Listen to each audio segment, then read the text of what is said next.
point. Like I don't. I think. Hold on. I think it's a fair trade if it's like put it this way. If it's done right. Yes, a nigga is not. You can't really miss work. You can't miss work. You don't get ridden up. Don't. Okay, cool. And so shit, you can't come home and the house is fucked up. Exactly, but I think that is the trade to where dudes be like, yo. It might be complaining on this side, like we was talking about earlier. You're gonna have to listen to all that shit. She gonna be stressed. She gonna be this. She gonna be this, and then you gonna be like, nigga, I'm at work all goddamn day. What are you talking about? Like you don't have to work. But she watching kids all goddamn day. That's cool, but that's where the fucked up thing is, where the nigga can't complain to you about work. Exactly. So he can come home. Now we going full circle. And I feel like this is when communication has to take into place. Remember at the beginning of the conversation we were talking. See, you don't even listen. Healthy communication. When we were talking about fucking how men don't have anybody to talk to, but at the end of the day, if they get off of work and they complain about work, it's what does communication. That got to do with you being like, no, a woman can't stay home, cook everything, clean everything, and raise the kids? Anything we saying. You no, I said I'm listening. Did you not listen to what Chris said? I said it's did you not listen to what Chris said? All I'm saying is you're not picking a stance and standing on it. That's all I'm saying. This is what I was saying. Like if that's the fair trade, you can't say don't say nothing about how you might not like it, like or complain. Not even complaining, just like a nigga says, we don't want to listen to you saying anything about doing your part of the bargain. The bargain. Okay, because so a nigga can't say nothing about. It's not even that. It's deeper than that. It's communication.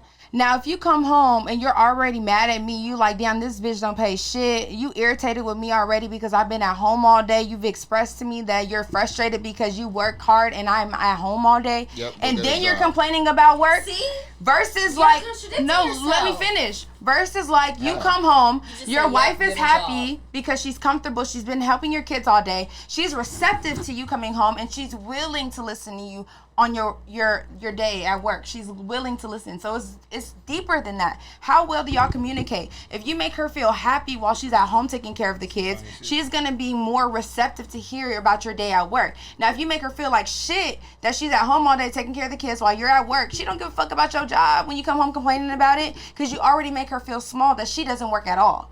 And now you're complaining about the shit that makes you better than somebody else. Scenarios. No, I'm just saying it's deeper than that. But I just want to know. We should just create a space where it's okay for both of us to express that. But you have to also. But one thing with Javari, you have to support each other regardless. It's okay for if we switch it around, a man to stay home and cook and clean and blah blah. Because I think it's okay for a man or a woman personally. It's okay for a man to stay home and be the one that.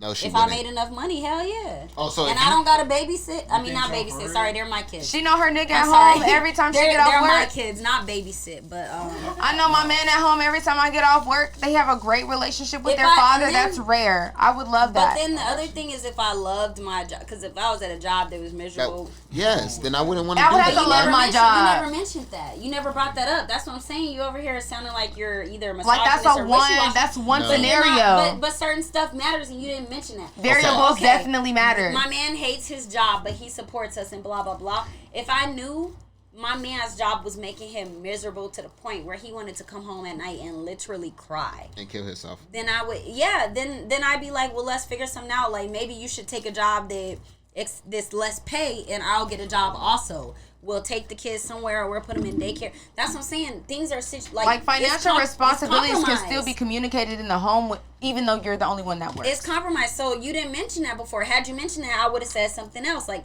no, I don't continue to work. But if you're a rapper and you love rapping and you know you're gonna rap, not rapping, not that. Not shit. rapping. But okay. Let's say you're regular work. Okay. Let's say you love your job. Let's say you're an attorney and you love that shit. It makes you so much money. Like.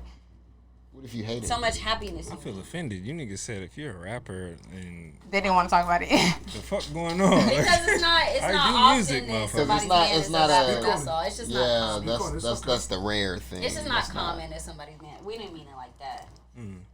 We're just like, oh, my man a rapper, he loves it. So of course like I if can a regular nigga working 9 to 5. That's not often that somebody's man is a rapper and they love it. Well, it was just a metaphor, like example, like you know, just take it whatever, like any job that you feel like is spectacular. If you was doing something really fun, like if I was an actress and I was traveling and shit, I would not want you to stop my shit. I will pay for everything. You sit your ass at home while I travel and do these movies and shit. Like if your man a rapper, then okay, like my man gonna be at home holding it down. Stay home. It's like a win-win. You know what I mean? And then. But when you on, is it a win-win? Like once you don't think for Travis Scott it's a win-win, or for like Lil Baby it's a win-win? Okay, Lil Baby, but she had money too before. So you feel me? All of they on some regular shit. No, look at NBA YoungBoy. What you gonna think about? Moneybag Yo.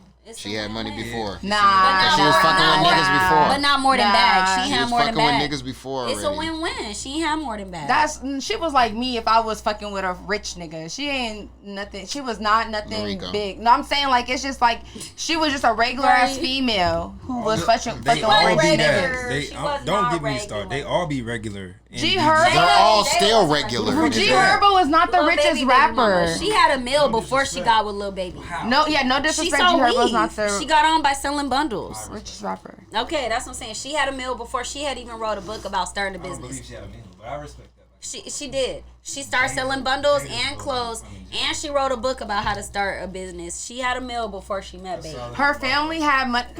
Granted, her family did have money going into it because they were able to take trips and go find her supplies in like other countries and stuff. So, it's not like she came from the mud. She was never in the mud. She wouldn't know what to do in the hood.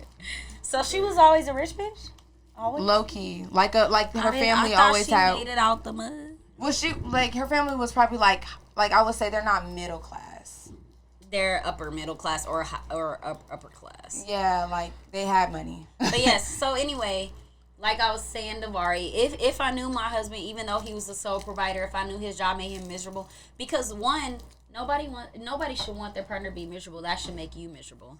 Yeah. If my man was miserable, I'm miserable too. What the hell? This nigga is always coming home unhappy. You know you way out? All right. They don't care as long as that money is there. That's not true. That's not true. Okay. When my man is unhappy, I'll be so unhappy because he can't make me happy because he's unhappy. Yeah, I'd be unhappy too. I feel that because it's like you can't even satisfy me right now because you can't give a fuck about my emotions when your emotions are need to be cared about. Because he's not happy. Now I gotta be the one. I gotta put my emotions to the side to make you feel better. If you want some stay-at-home shit, maybe. If you want some stay-at-home shit and that's all you do, you at home, in the life that I live, that's rare as a motherfucker.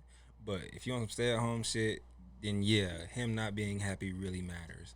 But if you gotta go to work and you also, you go out with your girls and you this and that, him being unhappy. I've been both. I'm a stay-at-home mom right now, but before I've had jobs. And either way, when me and my boyfriend were tripping. Them to find something to make them happy, right? Yeah, I'm still supportive. I've always been more supportive, though, of other people's feelings than mine. So I feel like it's a case-by-case situation. You really telling me you ain't dealt with girls who, they wanted both parties to be happy? Because I can't see a way that my man is unhappy, but I'm happy. I can't see a way that works. You can ignore somebody's despair. I could never see a way. If he's unhappy, it shows in our conversations. Your energy, even how you say hi. It shows in the energy, so I'm automatically unhappy. It's easy. If he's not happy, I'm not happy. It's just 100 times easier for a girl to have or to find happiness than it is for a dude. That's not true.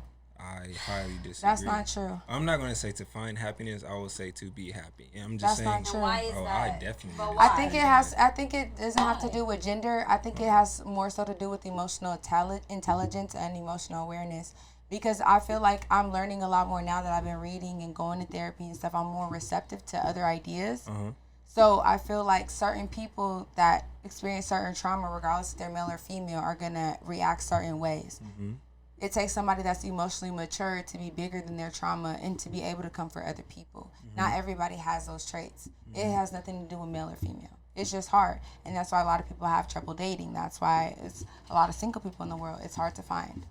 Okay, well, what I would say to that is there's different reasons why women have trouble dating and why men have trouble dating. And women have trouble dating because they have less standards to get dates. If a girl is pretty, they're going to be open to conversation with her regardless of what the fuck her stereotypes would set up to be or what her circumstances are. Regardless if she has kids or not. Like men, if a woman is beautiful. Whereas women, I feel like take more into consideration before they say yes to go on dates with men. I didn't really follow that shit. I'm gonna keep it real. I feel like men have lower standards when they go on dates than when women do. I don't want to say. I feel like you guys are very surface level, and you guys, if it's pretty, you'll go on a date with it. you have to get to know somebody on the date. I don't want no cocky shit. I don't.